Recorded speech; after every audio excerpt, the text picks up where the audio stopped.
Today we're going to run at level 2, mostly level 1 quest in Korthos Island. Before we start, I'm just going to go to main menu, options, gameplay, and I'm going to unclick quest and rewards based on class. It doesn't matter for Korthos, but it does matter when we get to the harbor. And the reason I'm doing this is a lot of times paladins will get heavy armor, shields, long swords, bastard swords, things like that. And since we're a two-handed fighting rogue build with evasion, we really want light armor, quarterstaffs, two-handed fighting, two-handed weapons, etc. And we're probably better off, more likely to get the rewards we want if we unclick this this button here. All right, I'm going to head onto the Korthos Island.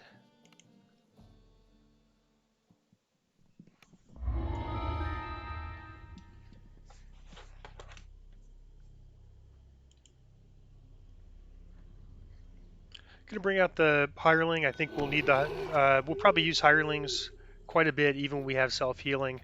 It's very effective, even in higher difficulties when they don't survive so well in combat.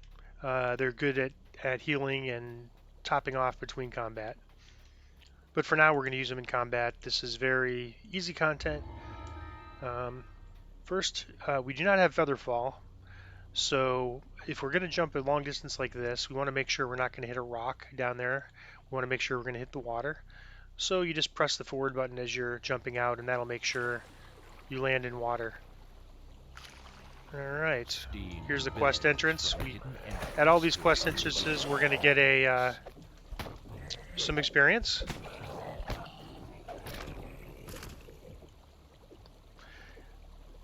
Alright, still, this is a new quest, so we have to run this one on normal.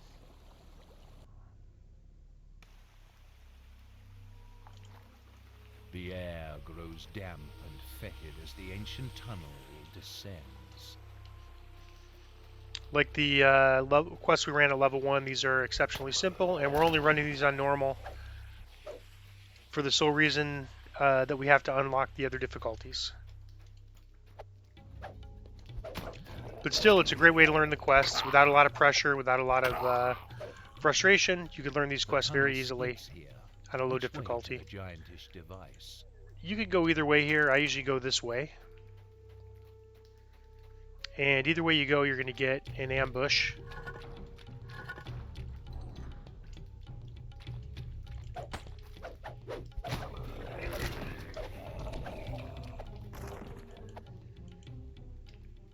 You hear ratcheting machinery. The sound of distant snoring warns you that you are not alone here.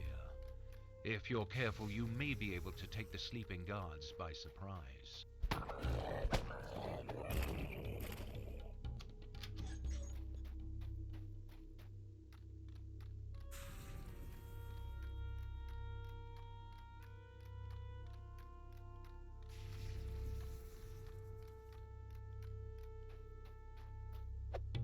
The last Sahagin guard collapses to the floor. But what are they guarding?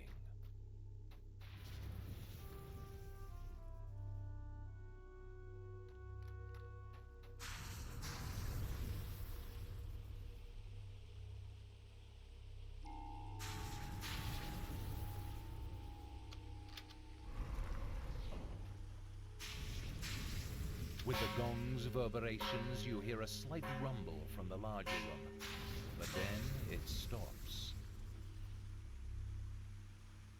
The extravagant gong in this room looks capable. The second strike of the gong produces the telltale sound of cracking ice. All right, this is unusual in that we had to actually click it twice to get the objective.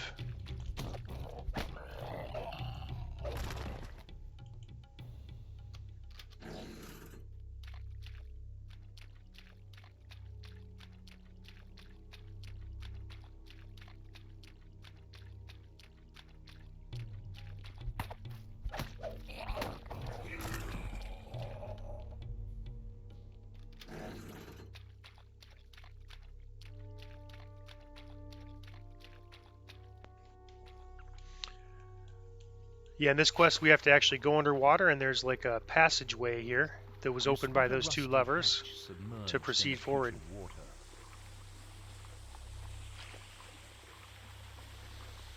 You can see the spot hidden message. Murky water with great relief. We're going to search. Seems slightly cooler here.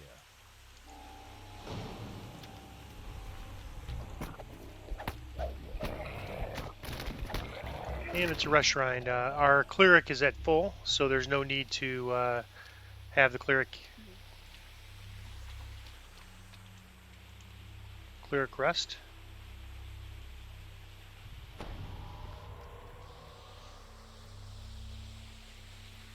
The temperature plunges as you ford ahead. The giantish device must be near.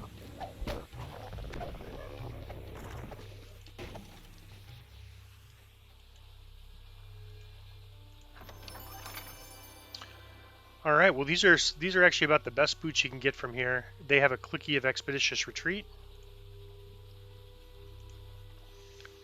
I don't have any boots currently, so I'm just going to put those on. Drag them into my hotbar, and it'll reset. These will refill after every quest, so I'm going to go ahead and use it. And this gives me 25% speed boost for 5 minutes, which is huge because it feels at this level that I'm running really slow. All right, you can see that trap. Ahead is the giantish. The giant wants to make us go into that, or the spider wants to make us go in that trap. We don't want to do that, so you could, since you can see that it's pointed inward, you just kind of go to the outside here, between sprays. Disable this first, and then you could attack the spider.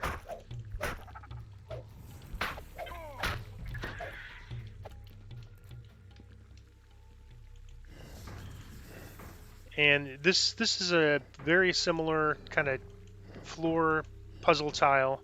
The thing that's different here is you have to actually point this towards the gate to turn on the mist solidifies into ice. Turn on these mists. Creature, but it's not enough. You need both jets to affect a thing of this size.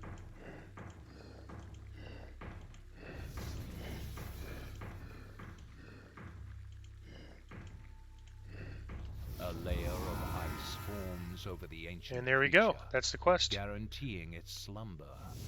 Korthos is safe for now.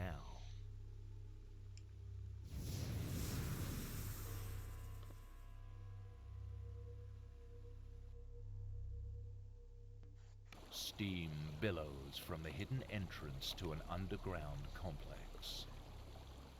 I'm just going to recall. It's just a little bit easier to get the end reward and then head towards the next quest.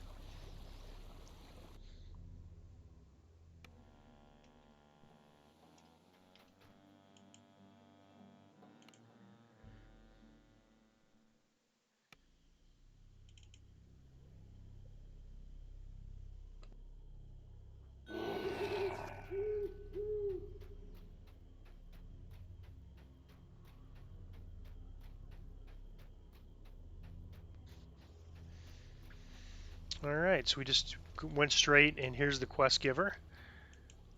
They're going to give us some not so interesting options for hats. I'll just take this one with the haggle one.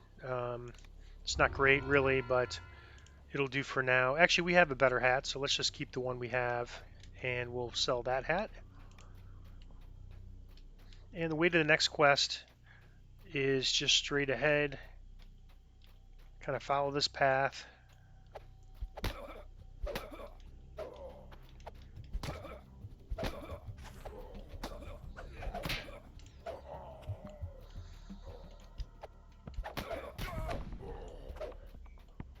And then, well, we can go this way, I guess. Kind of follow it. We want to go towards those stairs over there.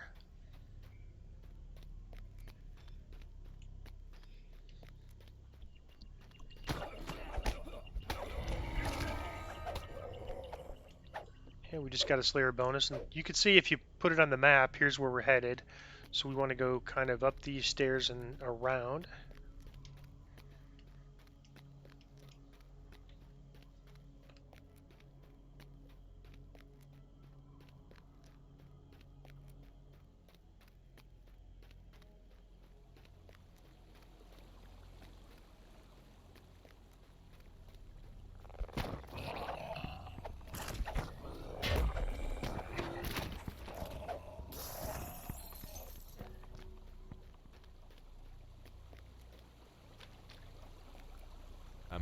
old sewer grate leads to an old abandoned Kenneth manufactory.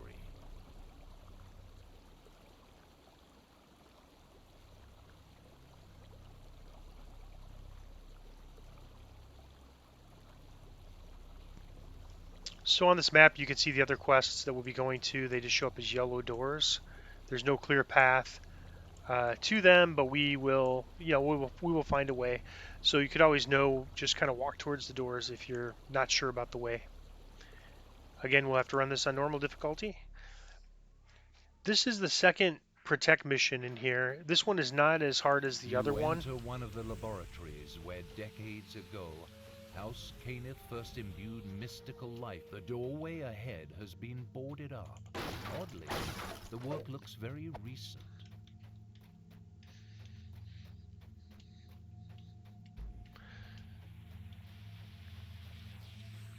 All right. Well, this is the first quest where you get to use some of your rogue skills, and you can see you're getting a spot danger. So let's go ahead and search. Doesn't find anything. Sometimes you get that spot danger in a weird spot. Here you got a spot hidden and a spot danger. So let's just see what comes up if we do it from here. All right. So we see a door and we see a trap box over there. So let's just open the door first. And there's a valve. Sometimes valves turn off traps, sometimes they don't. Probably in this case it would have been better to actually, let's get the hireling over here. There we go. So they don't run in the trap. It probably would have been better to actually, because we don't know if the valve was trapped. I just know from experience of running it, to actually disable the trap box before turning that valve.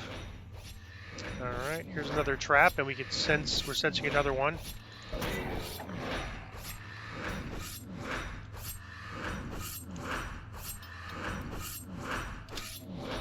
Alright, well that disabled the trap. Let's go back this way because I saw some poison spraying. Let's see if that's gone. That's not gone. So let's kind of we can see another spot. So let's search.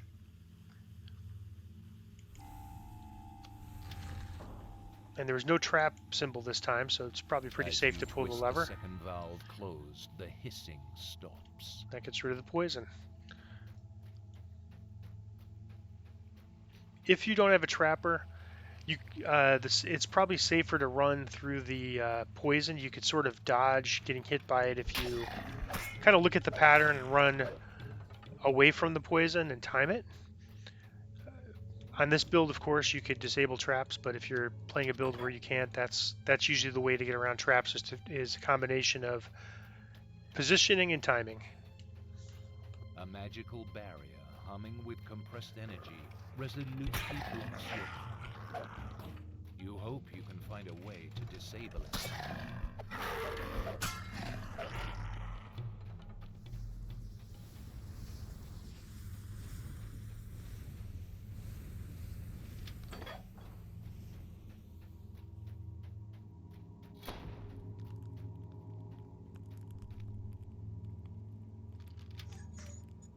Just realized I somehow had the wrong weapon equipped. It's good to peek down there once in a while and just make sure. We just had a basic quarterstaff equipped, which is fine. It was doing the job.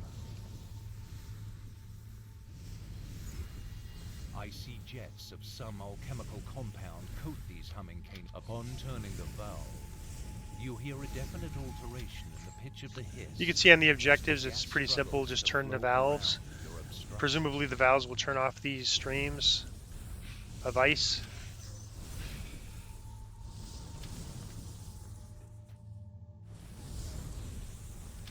Of course, if something looks dangerous in this game, you definitely want to avoid it. So, you want to turn the valves, but without standing in those streams. Coating the Kenneth power crystals, you can now easily destroy them.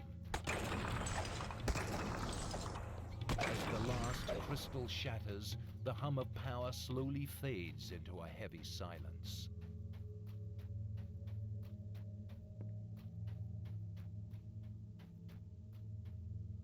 There's an optional here. We're going to skip it just because we have to run these quests 3 times, normal, hard, and elite, and we're not going to have any problem with experience. We're going to have the opposite problem of having too much experience and having some of it go to waste. Who in the flame are you?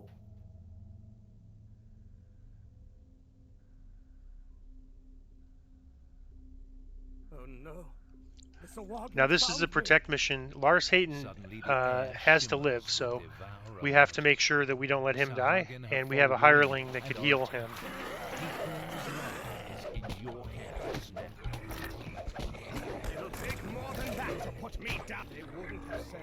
So between fights here, just kind of target him. It's kind of a challenge to target him. You can see he took a little damage. We're just going to top him off.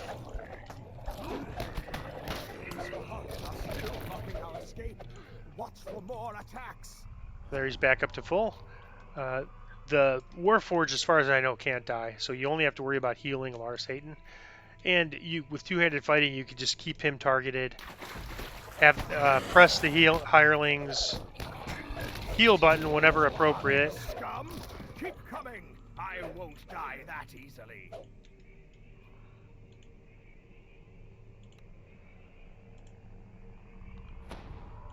And he's at full still.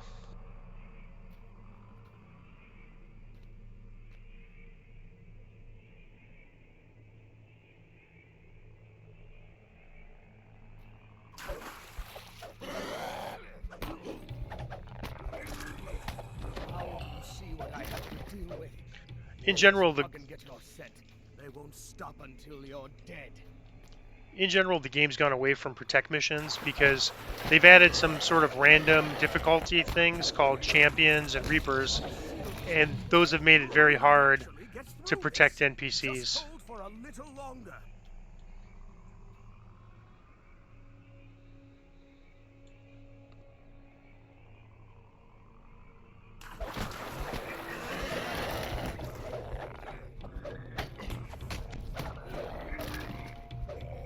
Swahagan magic is gone. We beat them off. This time. Hayton looks weary after surviving this latest attack. Perhaps you should talk to him again. And that's the quest. The one thing that can be a little confusing is it says talk to him and speak to him again, and we speak to him, but the quest doesn't end. Barricade just a little longer. Then meet Amalgam at the base of Misery's Peak when you're ready. So just be patient, it will eventually end. Just a little longer. The people of Korthos meet Amalgam at the base of Misery's Peak when you're ready. And that's actually the flagging quest for Misery Peak. We're going to run 2 other quests first before we run Misery's Peak. But in order to run Misery's Peak, we have to complete that quest. Leads to an old abandoned Cannith manufactory. All right, so visually coming from this quest, we just come out to this shrine here.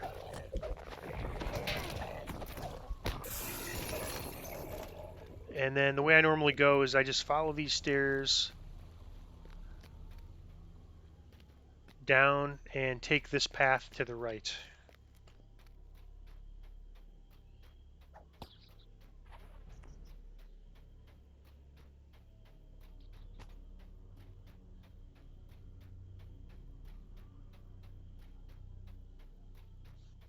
When you see this bridge in this little canyon here, that's the place we want to go. So you just kind of drop down. You can see a Mephit because we have a pretty good spot skill. And this is a named Mephit. He gives a chest with very, very underwhelming loot. Ring of Alertness, move silently +3, spot +1. We'll just sell that, and if we can't sell it, we'll just delete that.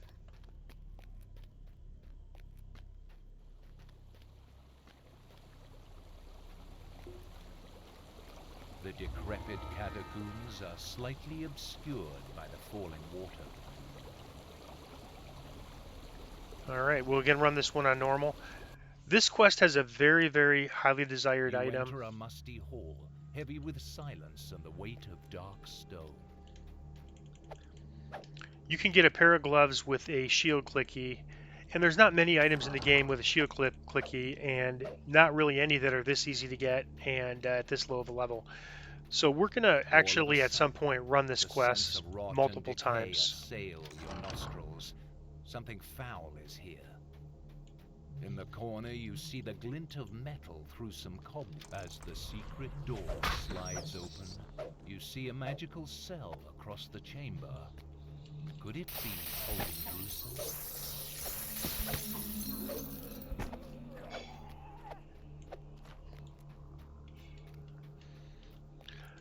What a shield clicky does is it protects from magic missiles, and there's quite a few quests in the game, especially quests with troglodyte shamans. There's even the quest Misery's Peak even has some casters that cast magic missile, and in Reaper difficulty, which will run in a few levels here, one of the Reapers has magic missile that could pretty much almost one-shot you. So it's really good to have that protection. And furthermore, some of the magic missiles of champions come with dots on them, and the dots alone could kill you. So the last thing you want to do is take damage from the magic missile and the dots. So unfortunately, it does not protect you from the damage. The damage that comes with the magic missile, just the magic missile itself. But still, it's huge protection, and it's a must-have. You can get wands with the shield clicky, but of course, you have to keep those replenished, keep buying them, and you have a UMD requirement. When something comes on an item, a spell on an item, there's no UMD requirement. You can just use it as many times as needed. Sometimes those things are exclusive where you can only have one, but in this case, the gloves here are not exclusive, so I generally try to get 3 or 4 of those gloves. We don't have to get them all in one sitting, and you only get 8 chances before the chest goes on ransack. And so if we don't get those again, don't get enough of those, we will probably just run it in a week after our ransack timer runs off. Drexelhand spits a curse and swears to return again before collapsing in a heap of bones. You take the cell key from his remains. Alright, the great thing about being a rogue is this: to get this chest you have to actually unlock it, which is very unfortunate because there's a lot of classes that can't unlock and need the clicky. There's 3 things, so here it is. This is what we're looking for, the shield clicky item. So we're going to go ahead and grab this. This gives us 5-minute protection from magic missile, and I like to get 4 of those because that way when you're in a quest, you can you don't have to worry about shrining. You can just use those for the quest, the whole quest for most quests. All right, I'm going to lock those. Make sure I don't accidentally sell those. Stick them in the back here. And I might as well put them on my hotbar, although we're not going to really have a need to use them until Misery's Peak. There might actually be a few casters, those arcane casters. I think this is a pretty cool visual here, so that's why I came out this way. The decrepit catacombs are slightly obscured by the falling water. That have the magic missiles. But the difficulty we're running on now, normal, they're very minimal. You hardly even notice them. On higher difficulties, there's no save, so that's what makes them so deadly at higher difficulties.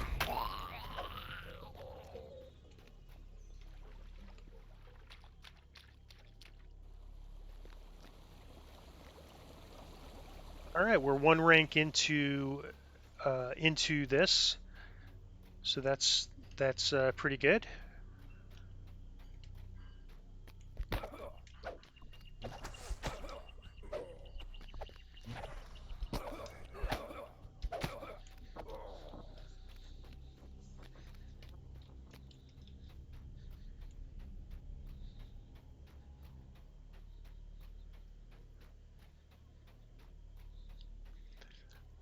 We really don't need a lot of, we really won't have a problem getting experience, so there's no real need to attack all these slayers in the wilderness. If they come and attack like this mob, I'll go ahead and take care of them, but if they don't, I'll just leave them.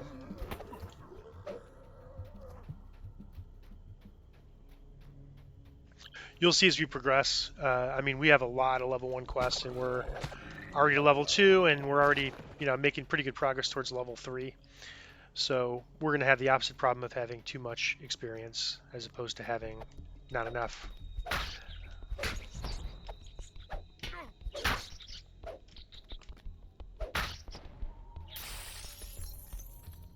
This entrance leads down into an ancient Cannith aqueduct.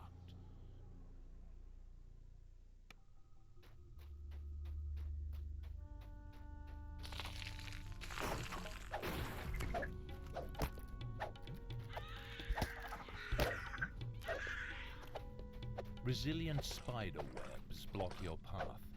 They don't look capable of withstanding blows from your weapon, though. Yeah, one quick note, if you're destroying spider webs with a ranged weapon, you can't do it. It just sort of goes into nothing. You'll have to The cells in this room you'll have hold a to number of unequip your desperate weapon and Korthos use your fists villagers. to go through the spider webs.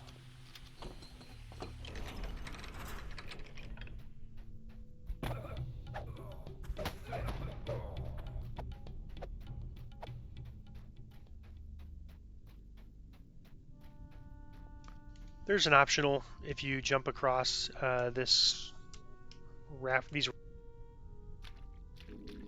but we're going to skip it again just because it adds a lot of time to the quest, and it just adds experience we're not going to need.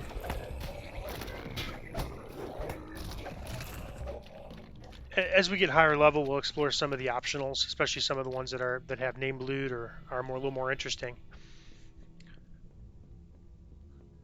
This trap up here is probably one of the nastiest traps in Korthos. You can see we got a spot danger check. All right, and you can see there's a spike trap, but more than that, there's a blade trap too.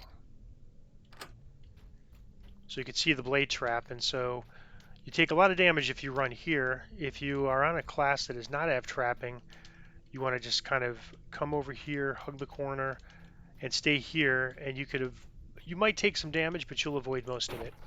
The big thing is avoiding that big blade and trying to avoid the spikes. Sometimes the physics of this game, it seems like you're not on the trap, but you still take damage. That's just how I think a lot of games are like that, unfortunately.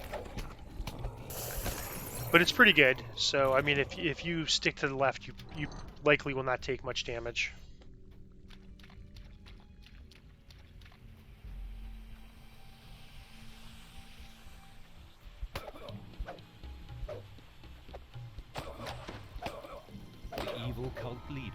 All right, we got lucky. This NPC that we have to rescue was right with this boss. Sometimes they're instead of making a left, we go straight, and there's and she is there. All right, so we have two ranks. I think that's enough to maybe take something that will give us a little more damage. So we'll see once we get back to the village. We've ran all the quests except Misery's Peak, and so what we're going to do is we're going to rerun the quest to try to get more of these protective gloves, and we'll rerun this quest to get another pair of boots. And you'll see there's a pair of boots we get from here from the end reward called Anger Step, and that has more expeditious retreat clickies. So I like to get a few of those as well, so I could just continually run at 25% speed boost. From this quest, I always take the feather cloak.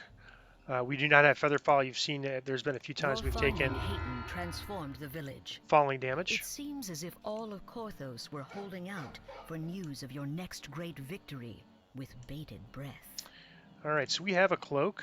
I don't know if that cloak's any good, but it's there. So let's, yeah, cold absorption. That's not bad actually. So let's go ahead and put this here. And when we need to do feather fall, we'll just swap cloaks. Press the clicky, and then use our feather fall. That's how you use clickies in this game in general, is, you have like swap items. All right, this will give us a couple goggles. I'm going to take these to give a +1 attack bonus. When you run the quest, you'd explore these end rewards in more detail. There are some good end rewards here, additional ones that give trapping bonuses and, set bonuses that help with traps. We're going to run these 3 times, so we'll have the ability to take those. And here is the Anger Steps. As you can see, two uses of Expeditious Retreat. The other boot we have has only 1 pair, but we'll take it. I mean, now we'll have 3, so that's 15 minutes of Expeditious Retreat. And we'll go for 1 more pair of boots, just to make sure that we don't have to run slow anymore. All right, so that's all 3 of our end rewards, except we should... I've made this mistake many times. Let's retake these quests since we want to rerun 2 of them. We're not going to rerun the protection mission. There's really nothing interesting there, but we want to get at least try for another pair of those gloves, and also try for another pair of, or we don't have to try for the boots. The boots are automatically granted, so then we'll have 5 clickies of Expeditious Retreat, which will come in real handy when we get to some wilderness runs.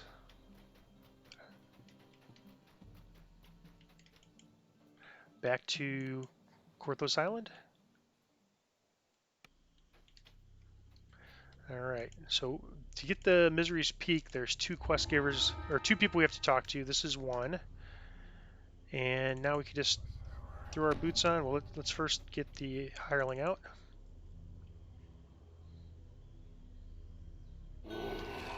And the way this works is that every time we rest or step into a quest, we get another pair of, or we get another refreshed set of these boosts, these clickies or action boosts that are built into items.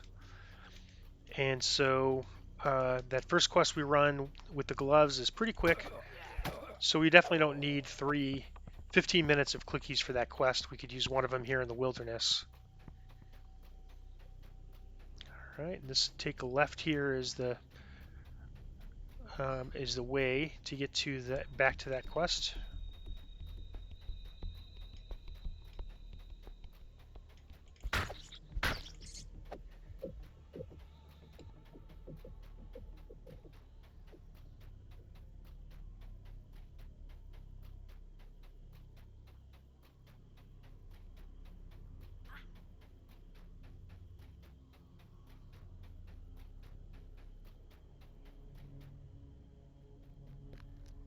And you could see the wilderness resets after 5 minutes, so you could see that we've ran both these quests so fast that the wilderness didn't even reset.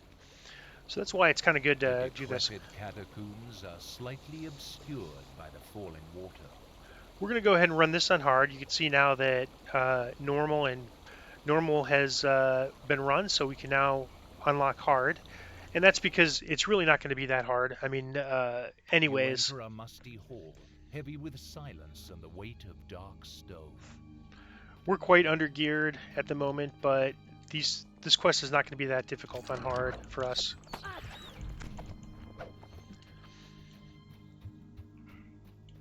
And so we might as well get it out of the way instead of rerunning it on normal.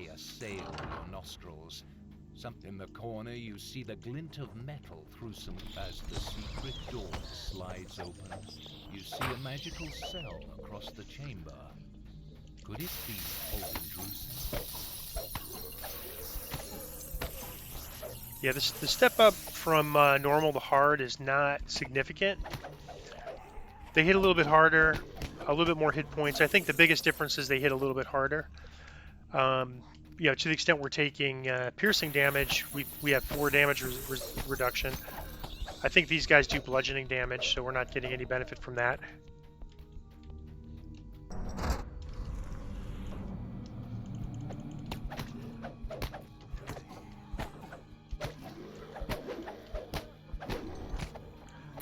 But you can see once we get past this life where we're required to run things on normal, we'll never run them on normal again. Beyond that, there might be a few exceptions, some raids that are exceptionally difficult, and a few quests where we might run things on normal. But generally, we'll not be running much on normal after this first life. And once we get past the next life, we won't be running much below elite.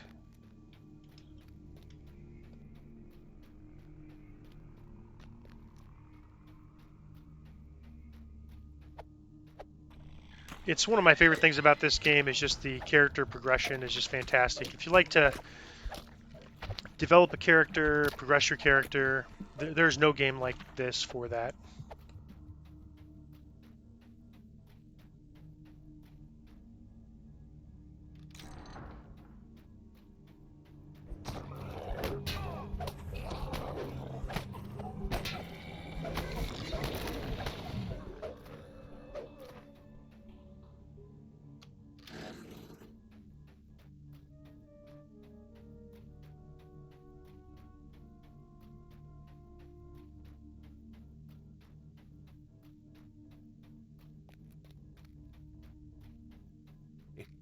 be?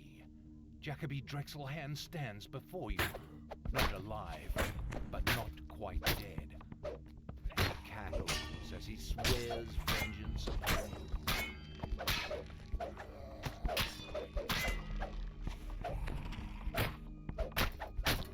Drexelhand spits a curse and swears to return again before collapsing in a heap of bones.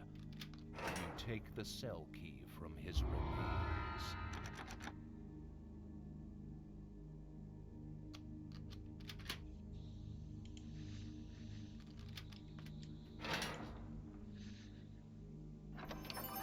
Well, that is luck. We got this twice in a row. Sometimes I've run this 4 or 5 times in a row without getting it. It's a 1 in 3 chance. That's just absolutely fantastic, really. So now we have 2 pair of these. I'm gonna stick these on my hotbar here, and so that's 10 minutes of shield spell, and that's really quite good. We'll run this again because I'd like, as I said, I'd like to get 4 of these. It's not absolutely critical, but it's really handy to have 4, and I don't often use it more than twice, but on some, as you get higher level, this item's still useful. The quests tend to go longer. Catacombs are slightly obscured by the falling water.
I think this is actually still cleared out from the last time we ran.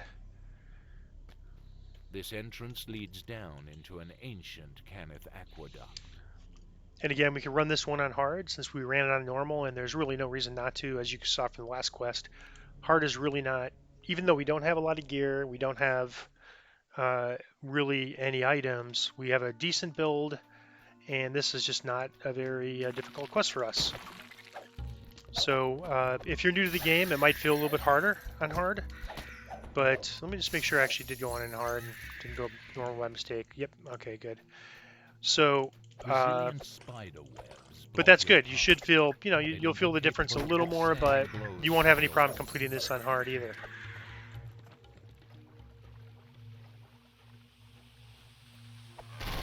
The cells in this room hold a number of desperate Korthos villagers. It's an optional to unlock all these prisoners, and I'm just skipping it. I'm skipping optionals in general unless there's some item of interest that we want to get from one of the chests.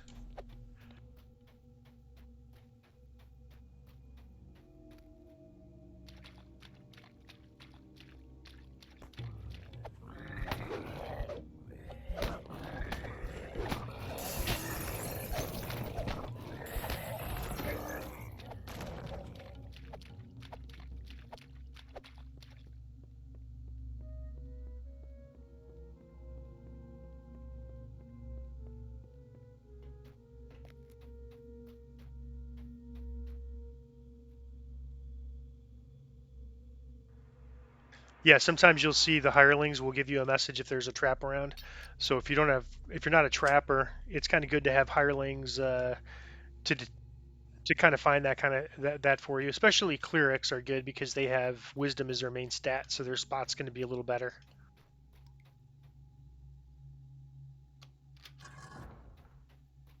You have breached the Devourer's sanctuary. From ahead you hear a woman's plaintive cry for help. Yeah, one interesting thing about hirelings is you cannot get rogue hirelings from the vendor until epic levels, above 20. And generally rogue hirelings, you can get them from the DDO store, but I really never get them from the DDO store because they generally can't find traps on higher difficulties anyhow. You can see the NPC's not here this time, so we'll have to go to the other area to find her and finish the quest. The evil cult leader will spill innocent blood no more.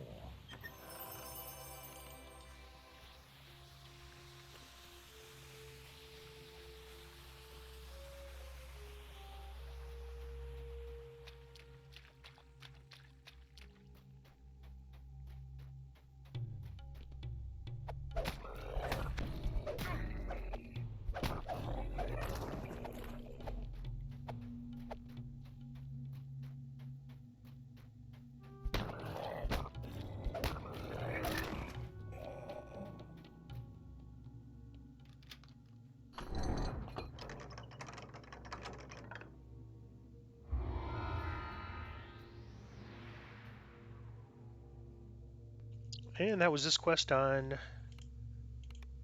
hard difficulty.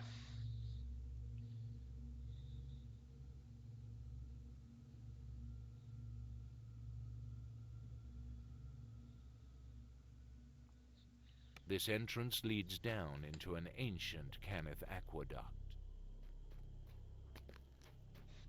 Misery's Peak is actually a level 2 quest. We're just, in the neighborhood, so we might as well run it with all these level 1s. It's part of the Korthos chain, and it's kind of a long way in the wilderness, so we might as well try to double up with some of the other quests. I did skip the Protect mission. We'll get back to that one later.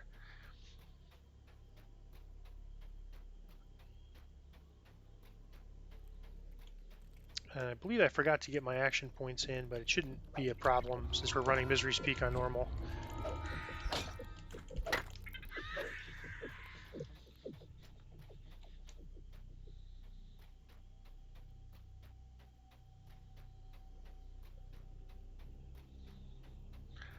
It's just along the coast and kind of up this passageway here.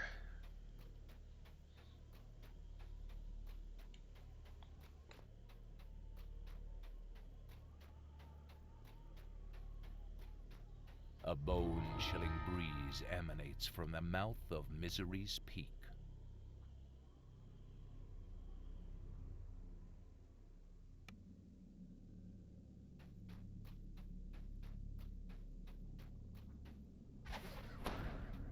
All right, that's my first expeditious retreat clicky. Selimus, ready your party. I'll weaken the barrier for you. Ready! The shield clickies I'm going to hold off on because I don't think we get those casters. Once I see one, I'll start clicking them, but I don't think we get them until a little later in the quest. Bound to slay the living and add to their grim number. I take that back. That acolyte could cast magic missiles, so I'm going to go ahead and put it on now, and we'll just have to probably... this quest lasts a little longer than 10 minutes, so we'll probably have to shrine.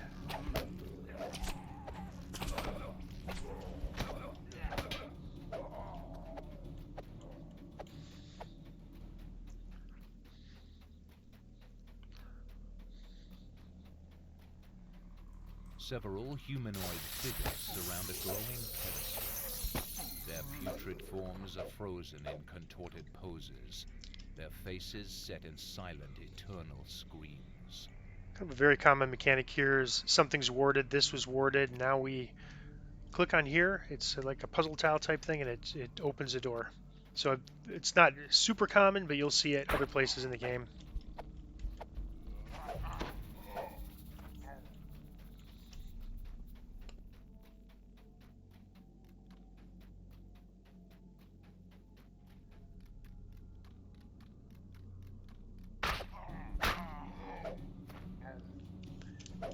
One thing that tripped me up here before. Okay, you saw that. The control mechanisms are in this cavern somewhere. You saw that message and objective pop up. We have to get a little closer to the door.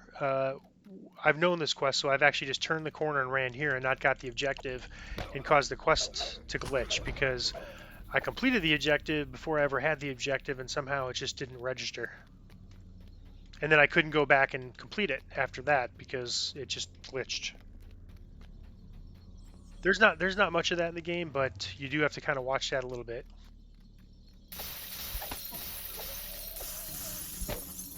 And generally, it's the kind of thing that you only do when you know the game well, because you do things so fast, and sometimes you might miss an objective.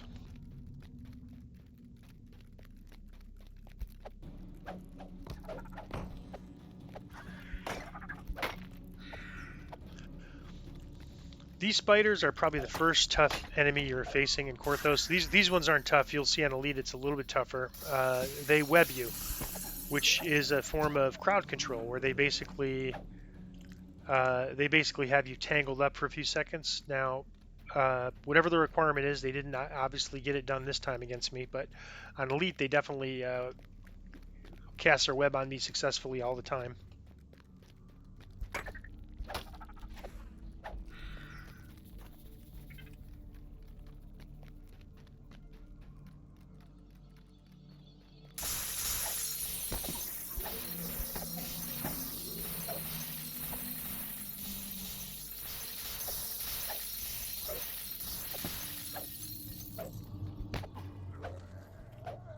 Also, the way quest levels work in this game, since they have multiple difficulties, is a quest on normal is equal to the quest level. So this is a level 2 quest, so therefore when you run on normal it's a level 2 quest. If you run on hard, it's 1 level above, so it's a level 3 quest. If you run it on elite, it's 2 levels above, so it's a level 4 quest. Now, the reality is a lot of times a quest on elite is actually more difficult than a quest on normal 2 levels above, so it doesn't quite equate to that difficulty, but that's just how they measure it in the system. And there are certain restrictions, like you get penalties when you're above over the level, and that's based on the adjusted quest level. So the actual quest level for normal, the quest level +1 for hard, the quest level +2 for elite.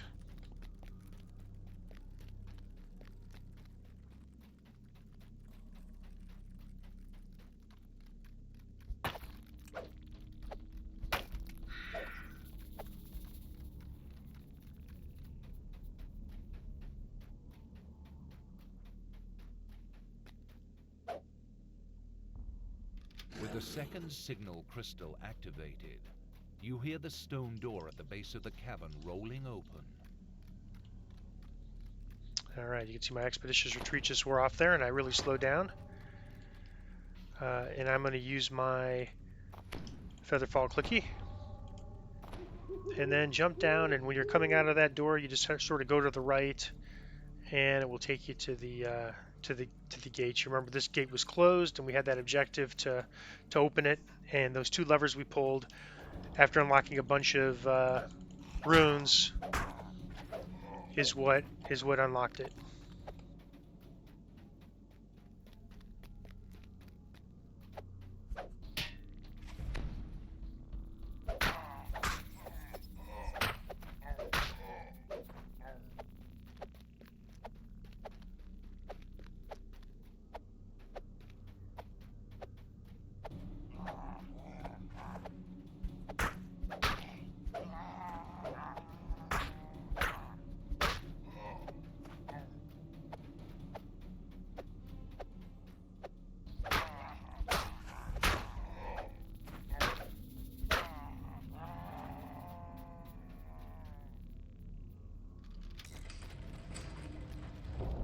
Chills run down your spine as you finally come face to face with a dragon that has been terrorizing Korthos, even at rest. Pretty cool visual for a level 1. Beast.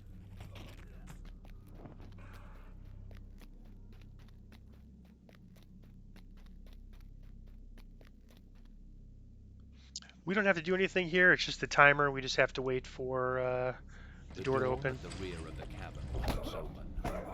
Cultists attracted by the roar of combat rush out to confront you.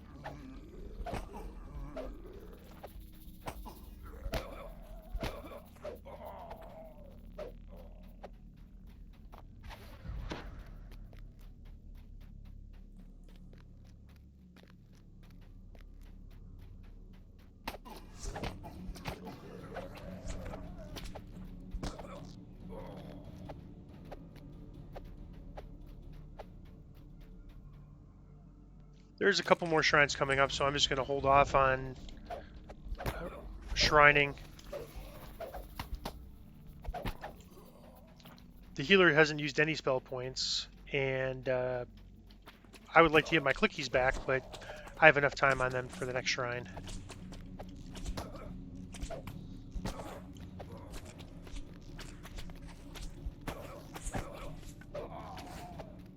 You'll notice all these zeros. That's because we have that spear blocking item that blocks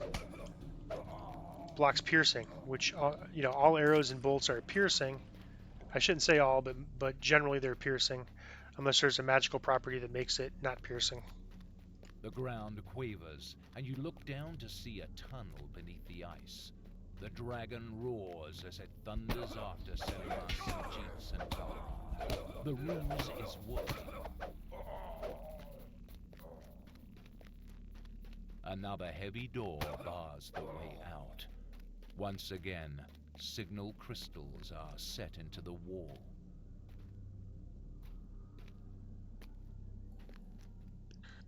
If somebody tries to hit me with magic missiles, you'll see like a blue. So this acolyte here, I believe, will. So I'll try to kill him last so we can see it.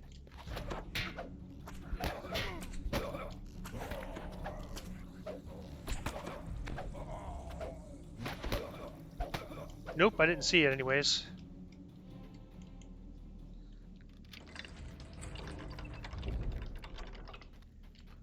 On higher difficulties, there's like a mob in here. The signal crystal glows with power as you engage the first control lever. But where is the second?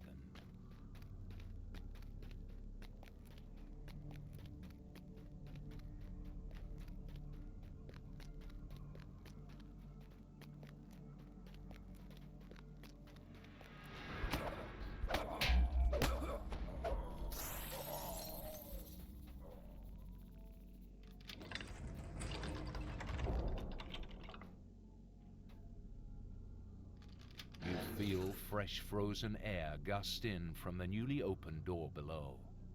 I'm going to go ahead and shrine here just to get my clickies back, since it doesn't take very long, and it'll probably save me time in speed movement anyhow.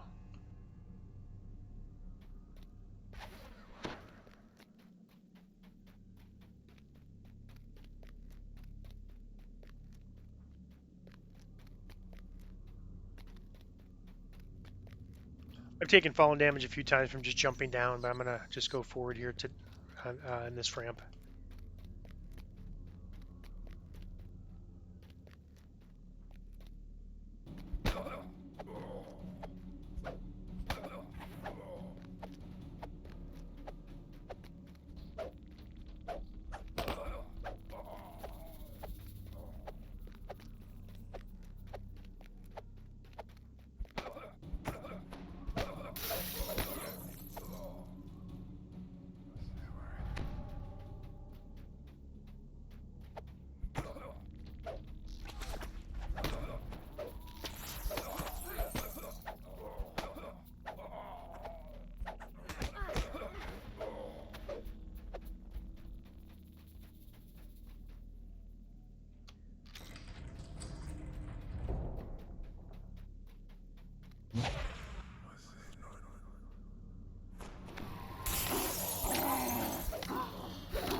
Waves of psychic energy pound into you, as you spot a green crystal on the ledge ahead. At last, this must be the quarry Mindsunder.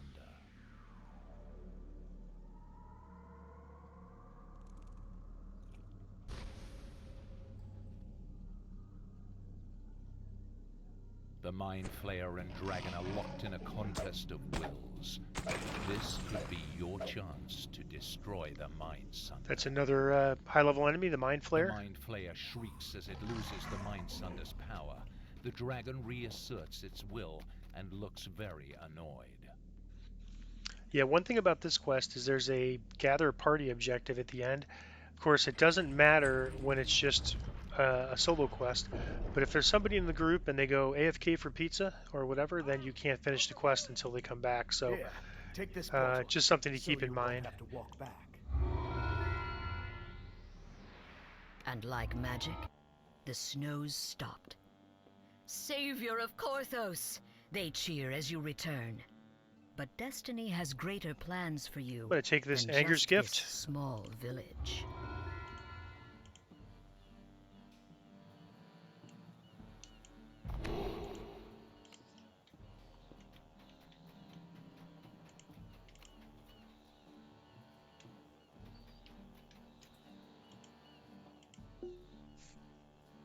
Alright, I'm going to sell a little bit here before we figure out what we're going to do next. Definitely don't need a shield or a sickle. Or this, or this. Oh, I want to keep that. Or this anymore. Yeah, so the Anger's gift gives us strength +1 and resistance +1. Resistance +1 is +1 to our saves, fortitude, reflex, and will. But when it's both items are equipped, it gives us a plus bonus to hit. This is these boots are the second piece of that set. So by wearing these boots and wearing this, we get +2 to hit, and that stacks with these +1 to hit goggles. All right, so we would love to get to level 3 before we get to the Keep on the Borderlands. I'm going to grab this Anger Step.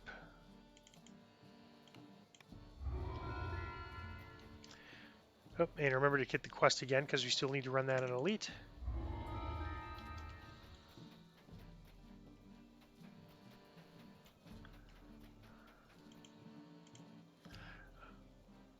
I'm going to take these ornate goggles, which help with trapping. I don't know if we need them or not, but well, you know, in case we do, we will. And I would like to get to level 3 before going to Keep on the Borderlands. So let's see how much time is left on this hireling. It's a brand new one, it looks like. So I'm just going to rerun a few of these quests on hard.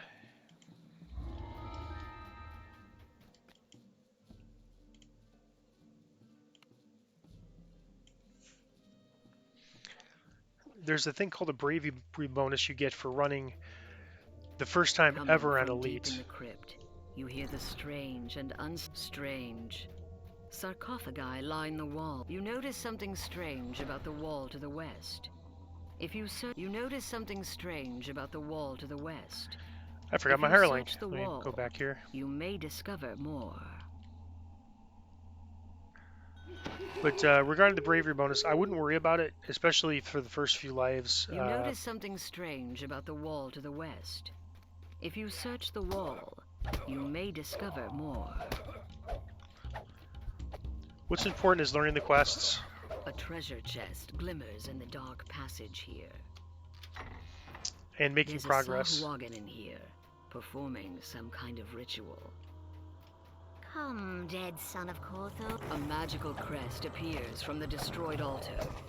If you take it with you, it may be useful later. You continue to hear cultists about their evil work from further inside the crypt.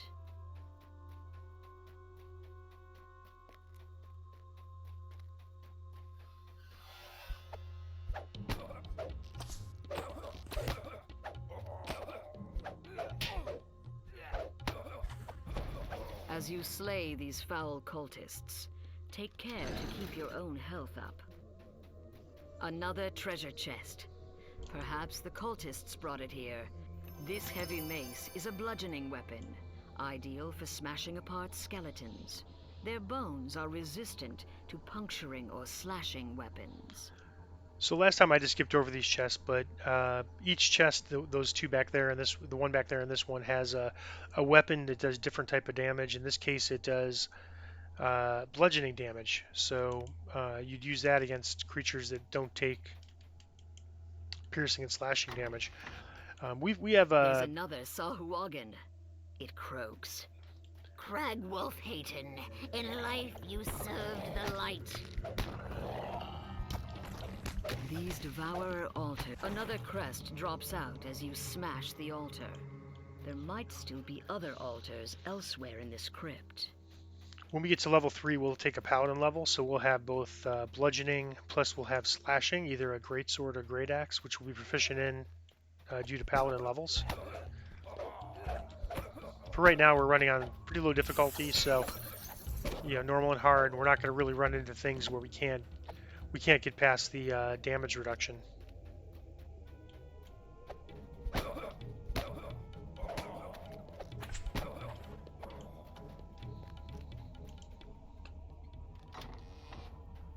In the middle of this chamber is an evil devourer altar. By it, a Sahuagin rumbles. What channeled the Sahuagin's plan must have when the altar collapses, a third crest appears. It glows with cold magic.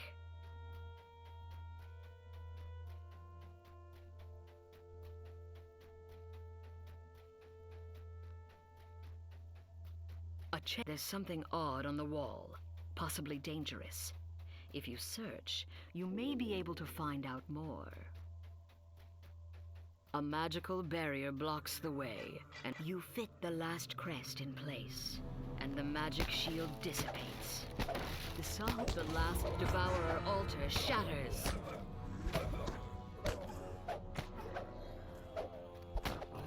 Your bold action saved Korthos and brought the Sahuagin's fell scheme to naught.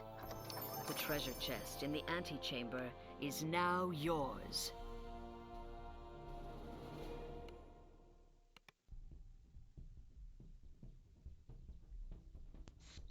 All right, well, we still have about 600 to get to level 3. Probably could have done some optionals here, like disabling those traps for a little more XP, but let's just move on to the next quest on hard.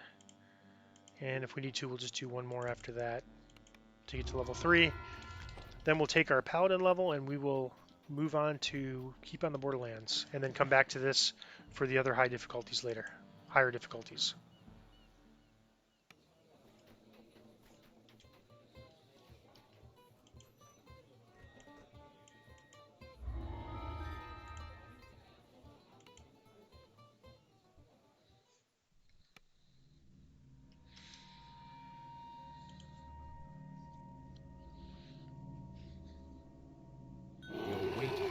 Fruit.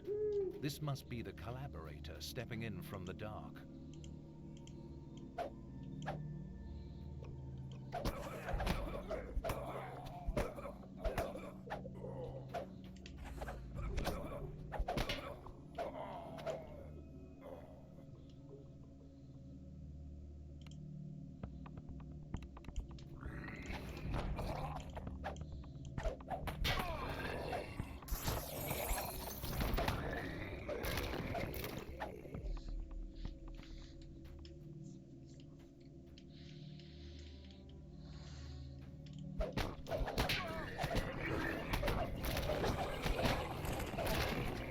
Your stalwart defense gives the Sahagin pause, but you hear more of them gathering outside for a final assault. You notice a small chest hidden behind the bar.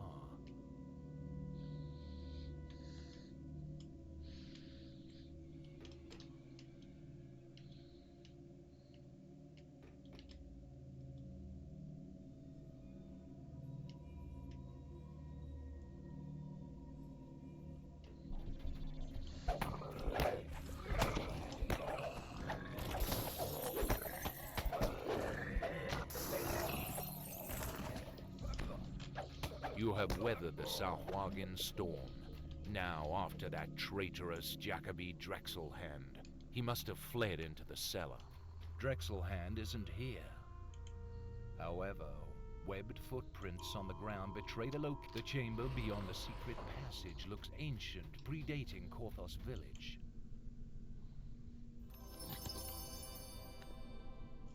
Once we get past level 3, we are going to wait to level until we've gotten to the last rank of the right before the following level. So effectively, we're almost ready to level to the next level at the time we level.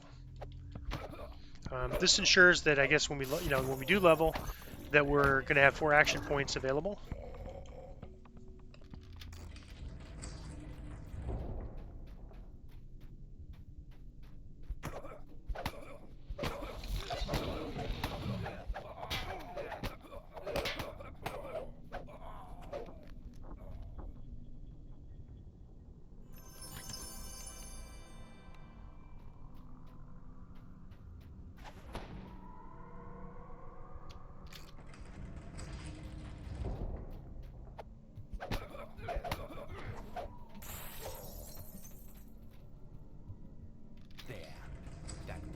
Drexelhand has nowhere left to run. Finish the job.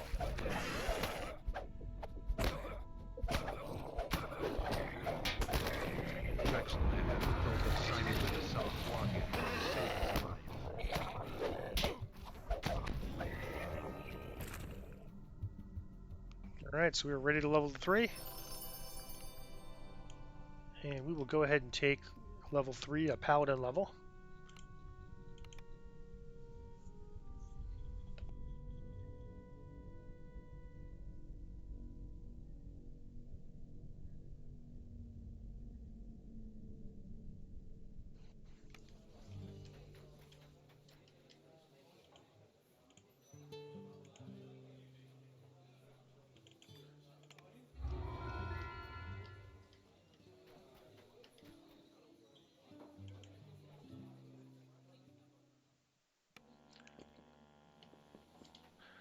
Let me just go back and explain one NPC real quick here.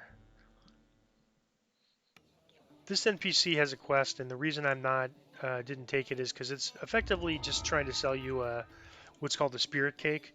A spirit cake will revive you to life in a quest when you're dead. There's certainly nothing wrong with using them, especially if you want to go free to play. I really recommend avoiding those. We'll talk to this guy too. He's going to want to tell us to buy basically the quest is to buy an item from the DDO store and then show him the item, and you get basically a spirit cake for like, I don't know, I think 5 DDO points. So it's pretty cheap, but still I think it's best to just not bother with those and use your points for something more important. Alright, here's the paladin trainer. I'm going to take a paladin level.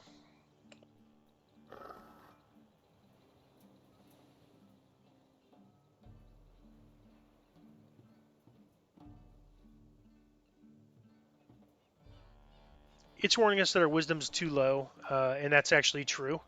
So the way that you cast spells is it's equal to 10 plus your spell level. And I think we have a base of 10, and we have 2 from ship buffs and 1 from an item. That's okay because we only need to get to 14 to raise to the highest level. And we only had a 28-point build, and we'll earn 32-point build and be able to respec before we hit the highest level in spells. So, and even if we didn't, we could just basically put on a Wisdom +2 item or greater, and that would give us the ability to cast the highest level spells.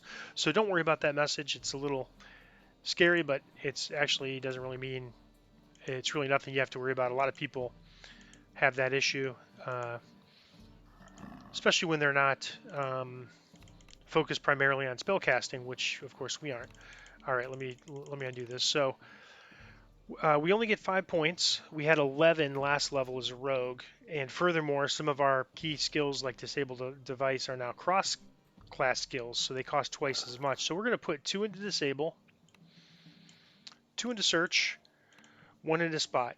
It's not ideal, but it will, it'll be the way to go. I mean, I'd love to put more into UMD, but we have the ability to self-heal, so it's not imperative. I'd love to put more into open lock, but a lot of times if we have an item, we might still be able to open the lock even with the low, a low open lock skill.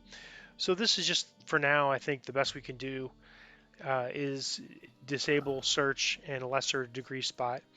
Now, when we respec with 32-point build, we have the option of maybe bumping our intelligence a little bit and getting more skills. But at a minimum, really disable and search is what you need. A lot of people say you could skip spot because once you know where the traps are, you just know where to search. You don't need to actually the game to tell you where the traps are. But we're going to try to get our spot up as much as we can as well.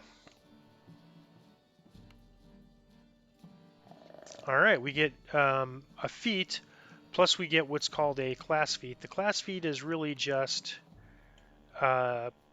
which host are we going to follow? Now I'm going to pick Follower of Orion, which is their favorite weapon is quarterstaffs. We're not really locked into a quarterstaff build. We have some quarterstaff advantages with the rogue levels as well, but we are going to really focus on just two-handed fighting in general. So if quarterstaffs are the way to go, great. If great swords are great axes are the way to go, great. Great swords actually will be basically a favored weapon once we get high enough in our paladin tree. There's an enhancement to do that, so that further minimizes the need to go with quarterstaff. But also, having the quarterstaff plus the sword gives us both slashing plus piercing damage. Okay, so for the feat, I am going to take probably a very unexpected feat here. I'm going to take magical training.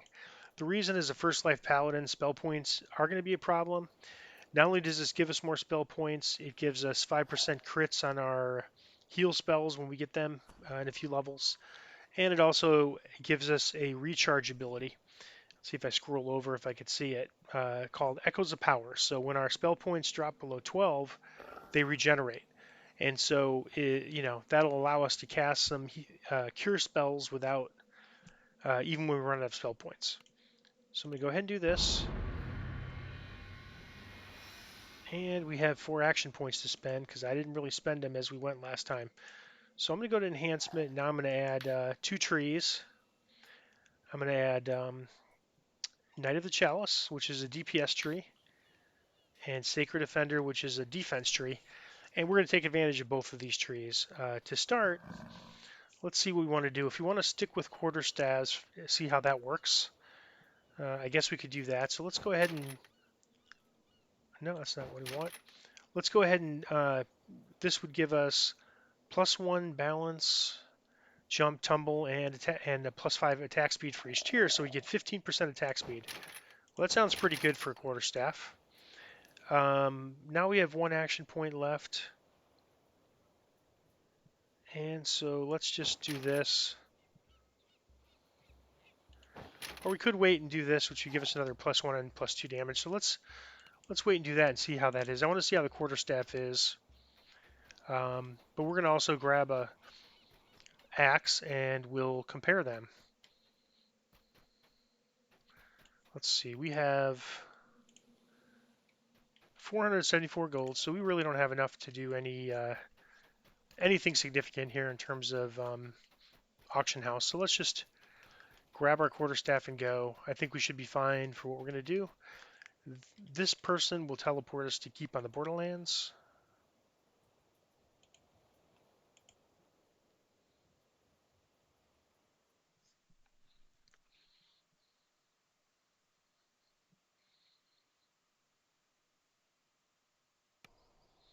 All right, so let's just grab the quests while we're here. Prep for that.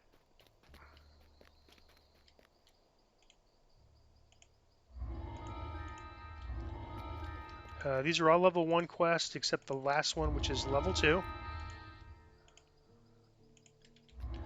But I believe, unlike Korthos, there's no flagging, so you could run the last one without turning in these first ones.